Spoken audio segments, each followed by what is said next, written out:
রাসূল সাল্লাল্লাহু আলাইহি সাল্লামের মিলাদ, আজকে রবিউল আউয়াল মাস, আলোচনা করবেন আপনি, আলোচনা শুনবেন আপনি। আজকে যদি আমি মিলাদ সম্পর্কে আপনাদের সামনে আলোচনা করি, হযরত মাওলানা খলিল আহমদ কাসেমী দামাত বারাকাতুহুম স্টেজ আসলে ওনাকে জিজ্ঞেস করবেন। আমি আপনাদের সামনে বলে গেলাম মিলাদের আলোচনা, উলামায়ে দেওবন্দের আকীদা, হাটাজারি উলামায়ে কেরামের আকীদা, তাবলীগ জামাতের আকীদা, কওমি উলামায়ে কেরামের আকীদা, সত্যিকারের সিরাতে মুস্তাকিমে যে সমস্ত উলামায়ে কেরাম আছে তাদের আকীদা হলো মিলাদের আলোচনা যতই করবেন নফল নামাজের সওয়াব পাবেন, মিলাদের আলোচনা যতই শুনবেন নফল নামাজের সওয়াব পাবেন, নফল ইবাদতের সওয়াব।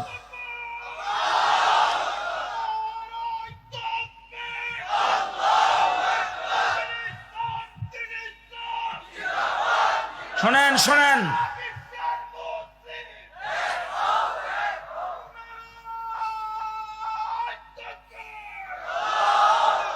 আমরা মিলাদের বিরোধী নয়, আমাদের আকীদা এবং বিশ্বাস, আমাদের ফতোয়া ভালো করে শুনে নেন। মিলাদের আলোচনা যিনি করবেন তিনি নফল ইবাদতের সওয়াব পাবেন, যারা শুনবেন তারা নফল ইবাদতের সওয়াব পাবেন।